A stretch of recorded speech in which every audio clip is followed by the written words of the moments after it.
Assalamualaikum warahmatullahi wabarakatuh. Om Swastiastu, Namo Buddhaya, salam kebajikan. Kembali bersama Tolangi 9 dari Buta Pandita Lupi Kabupaten Bulukumba.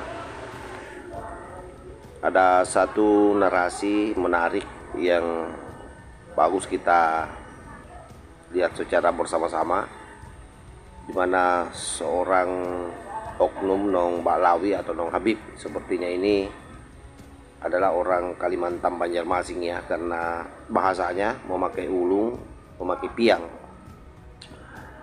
Dia dengan begitu barbar membangun narasi, mengglorifikasi apa yang selama ini diceramah-ceramahkan oleh para habaib, yang mengukuhkan identitas habaib sebagai makhluk yang paling mulia di muka bumi karena dianggapnya sebagai cucu Rasulullah. Padahal itu juga sampai hari ini sekali lagi masih dalam posisi status quo, apakah mereka ini cucu Rasulullah atau tidak.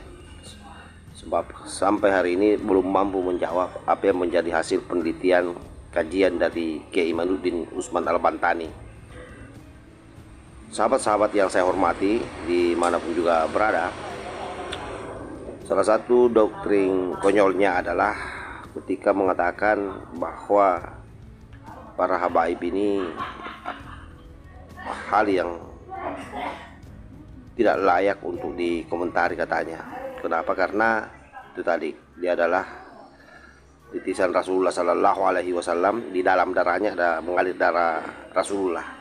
Bahkan dia menceritakan satu hikayat yang menurut saya ini tidak logis, tidak masuk akal. Coba kita simak secara bersama-sama. Kada usah terlalu banyak umpat campur terhadap apa yang terjadi pada keluarga Nabi Muhammad.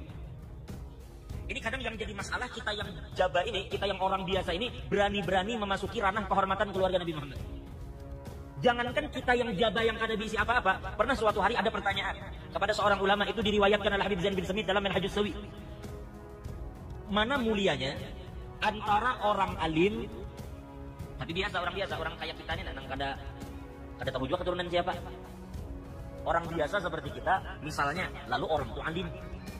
Lalu ada Habib, maaf, mungkin tidak sealim yang ini secara zahir. Tampaknya yang ini alim mana, si kiai ini alim. Sedangkan si Habib ini kesian tampaknya kalau tapi alim. Mana mulianya? Maaf.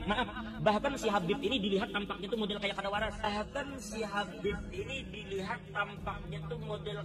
waras. Sedangkan ini alim, banyak memiliki pengikut, banyak memiliki jamaah, banyak memiliki pondok dan segala macam. Sekarang mana mulianya antara mereka? Maka ulama sepakat mengatakan bahwa tetap mulia Habib meskipun kada alim. Kenapa? Kenapa kemuliaan Habib ini tidak bisa disaingi oleh siapapun? Kemuliaan Habib ini tidak bisa disaingi oleh siapapun. Karena kemuliaan si alim, kemuliaan kiai, itu kemuliaannya ada pada sifat. Sedangkan Habib itu kemuliaannya ada pada zat. Maksudnya, ini kiai itu kenapa dihormati orang? Lantarannya alim, lantaran ada ilmu di dadanya. Ini sifat Tuhan. Bila sifat Allah yang ilmu Allah Ta'ala ada di dadanya, yang mulia. Tapi seandainya suatu saat kiai itu gila, kira-kira masih dihormati orang? Kalau kiai itu tiba-tiba gila, kira-kira masih dihormati orang? Karena kemuliaannya ini sifat. Lantaran ilmu itu ada di dadanya, makanya dimuliakan orang. Seandainya Allah cabut ilmunya, maka orang itu kada bakal lagi dimuliakan orang. Jadi kemuliaannya itu hanya berdasarkan sifat, hanya ilmu yang berada sementara di dirinya. Nah, sedangkan keluarga Nabi Muhammad ini di dalam darahnya mengalir darah Nabi Muhammad. Zat, inya alim kah, kada alim kah, kelakuannya A kah, B kah, inya waras kah, maaf dalam tanda kutip gila kah, tetap di dalam tubuhnya mengalir darah Nabi Muhammad sallallahu alaihi wasallam. Jadi kada ada urusan pian umpat campur terhadap kehormatan keluarga Nabi Muhammad sallallahu alaihi wasallam. Dulu diceritakan oleh Habib Ahmad bin Hasan Al-Attas dalam surat beliau. Al-Habib Ahmad bin Hasan pernah bercerita dulu, ini bahasa Habib Ahmad bin Hasan.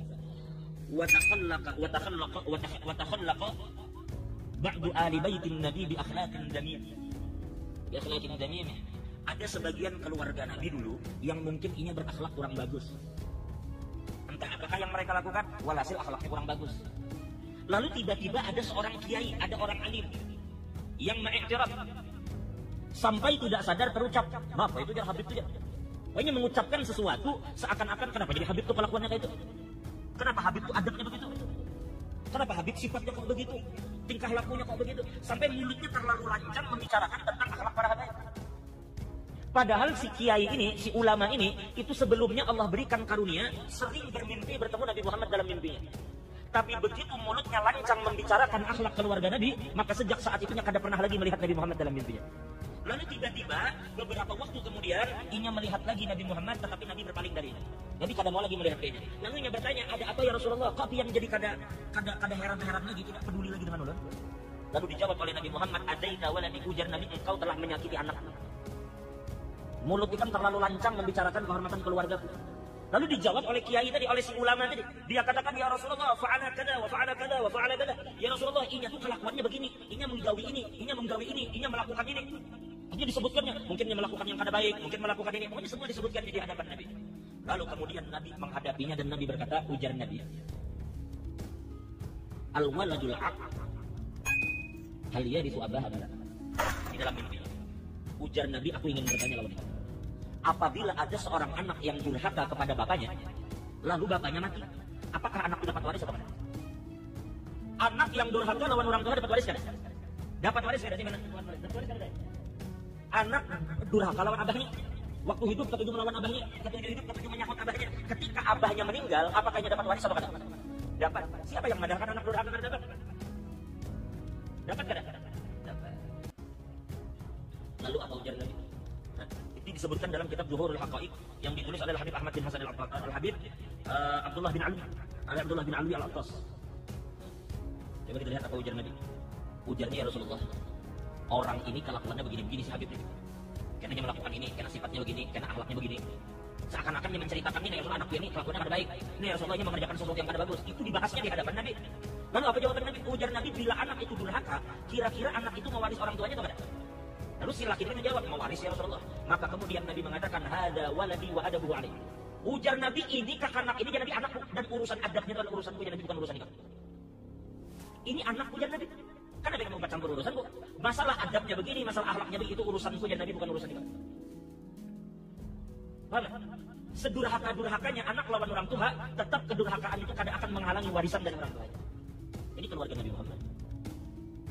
Nah, sampai suatu saat, sampai suatu waktu, masalah akhlak mereka itu urusan Nabi SAW. Sampai suatu waktu, masalah akhlak mereka itu urusan Nabi SAW.